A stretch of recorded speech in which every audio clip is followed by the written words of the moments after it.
The night Michael Carter walked into the grand ballroom of the Whitmore Hotel in downtown Chicago, every chandelier seemed brighter than usual, as if the light itself was waiting for him to stumble. Crystal glasses clinked, silk gowns brushed against polished marble, and the city's most powerful families gathered beneath golden ceilings that had never known struggle. And there he was, a single father with a borrowed tuxedo, a forced smile, and a secret he prayed no one would uncover. Before we step further into this story, take a moment to like, comment, share, and subscribe if you believe in kindness and second chances. Stories like this remind us that no matter how far we fall, grace can still find us. Michael had not always felt small. 5 years earlier, he had co-founded a promising tech startup in Austin, Texas. He had dreams big enough to fill a skyline and a laugh that once filled his modest home in the suburbs. But after his wife, Hannah, passed away unexpectedly from a sudden illness, everything shifted. Grief hollowed him out. Investors grew impatient. His business partner quietly maneuvered him out. Within a year, Michael was no longer a founder. He was simply a father trying to keep the lights on for his 8-year-old daughter, Grace. Grace was the only reason he kept moving. She had her mother's soft brown eyes and a resilience that humbled him daily. When she hugged him after school and told him he was her hero, he felt like a fraud. Heroes did not lose companies. Heroes did not borrow money from friends to pay rent. Heroes did not accept invitations to billionaire galas hoping for a miracle. The invitation had come from Jonathan Whitmore, a venture capitalist whose firm had recently acquired the remains of Michael's old startup. Jonathan was known across the Midwest as ruthless but brilliant. When his assistant called and insisted that Michael attend the annual Whitmore Foundation charity gala in Chicago, Michael sensed there was more behind it. Perhaps it was pity, perhaps it was curiosity, or perhaps it was a test. Michael could not afford to attend alone. The event required not only a ticket but an image. Investors respected confidence, and confidence often arrived on the arm of elegance. After 3 sleepless nights, Michael made a decision that both embarrassed and terrified him. He hired an escort named Rebecca Lawson. Rebecca was not what he expected. She arrived at his modest apartment in a navy blue gown that looked as though it belonged on a red carpet. But her smile was gentle, not rehearsed. When Grace peeked from her bedroom, Rebecca knelt to her level and spoke kindly, asking about her favorite books and complimenting the crayon drawings taped to the refrigerator. Michael felt a pang of guilt. This woman was part of a transaction, yet she carried herself with more sincerity than most people he had met in boardrooms. On the drive to the gala, the Chicago skyline shimmered against Lake Michigan. Rebecca listened quietly as Michael explained his situation. He admitted he needed this night to open doors, to rebuild credibility, to show Jonathan Whitmore that he was still capable. He did not want sympathy, he wanted opportunity. The ballroom swallowed them in gold and white light. Rebecca fit seamlessly among the city's elite. She knew which fork to use, how to nod at the right moments, how to glide rather than walk. Michael, however, felt every insecurity rise to the surface. He imagined whispers following him, the fallen founder, the widower, the man who lost everything. Jonathan Whitmore eventually appeared near the center of the room, surrounded by executives and donors. Tall, silver-haired, with a presence that commanded silence without raising his voice, he looked every bit the billionaire the headlines described. When his gaze settled on Michael, something unreadable flickered in his eyes. The evening progressed with polite conversations and strained laughter. Rebecca played her role flawlessly, but Michael noticed something else beneath her composure. When waitstaff passed by, she thanked them by name after glancing at their tags. When an elderly donor dropped her clutch, Rebecca bent instantly to retrieve it. There was nothing artificial in those gestures. Later, as the orchestra softened and guests gathered near the balcony overlooking the city lights, Jonathan approached Michael directly.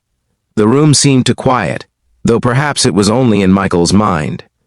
Jonathan greeted him warmly enough, acknowledging Rebecca with a respectful nod.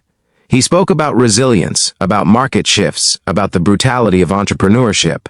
Then, leaning slightly closer so only Michael could hear, Jonathan asked a single question that sliced through every layer of pride Michael had built. Jonathan asked whether Michael had brought the woman on his arm to impress investors, or whether he had brought her because he was afraid to stand alone. The words were not cruel. They were calm, almost curious. But they struck deeper than any insult could have. In that instant, Michael felt exposed. He realized that every decision he had made that night had been driven by fear. Fear of being seen as weak, fear of being dismissed, fear of not being enough. Rebecca sensed the shift in his posture.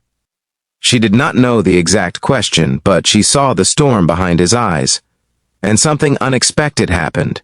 Instead of tightening her grip or maintaining a flawless facade, she stepped slightly back, giving him space.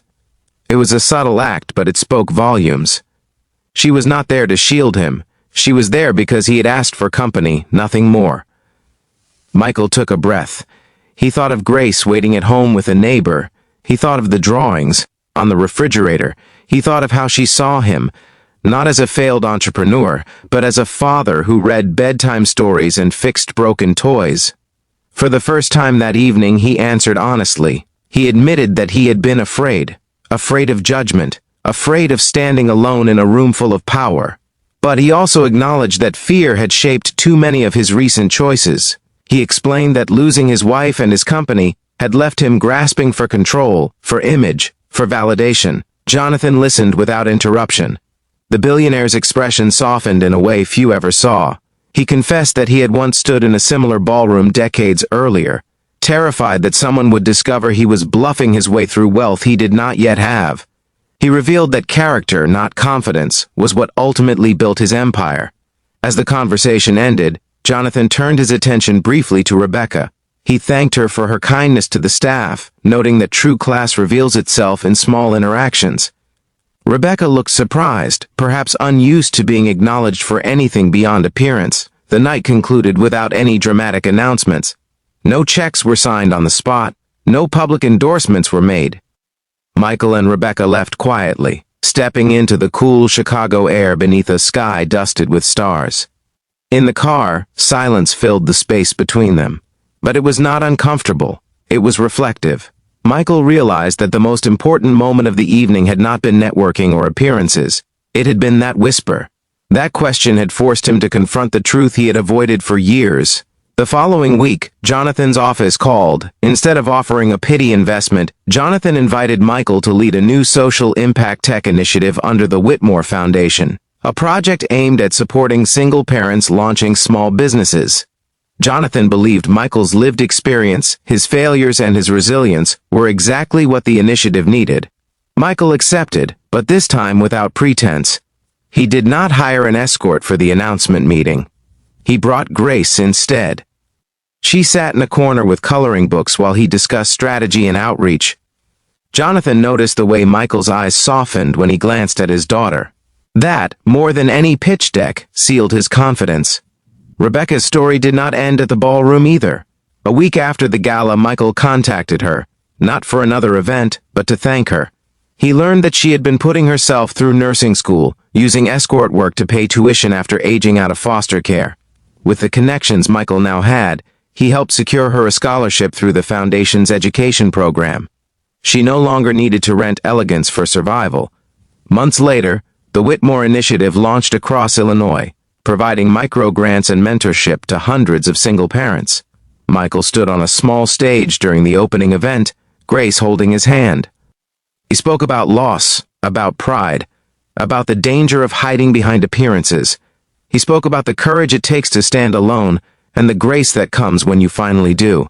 If this story has touched your heart so far, please take a moment to like, share, and comment. Your engagement helps stories of hope reach more people who might need them today. And before we close, I have a special request for you. Comment the word courage below if you believe that sometimes the hardest questions lead to the greatest blessings.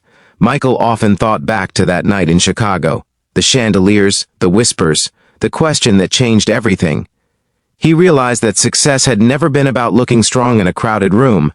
It was about being honest when someone leaned close enough to see the cracks. Grace would later tell her friends that her father worked with a billionaire.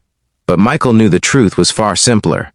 A billionaire had once asked him a question, and instead of hiding, he chose to answer with his heart. In the end, it was not the escort, the tuxedo, or the grandeur of the ballroom that transformed his life. It was a moment of vulnerability in a world obsessed with appearances. And from that vulnerability grew opportunity, dignity, and a future neither he nor his daughter had dared to imagine. Sometimes the whisper is louder than applause. Sometimes the question is the gift. And sometimes standing alone is the bravest thing a person can do.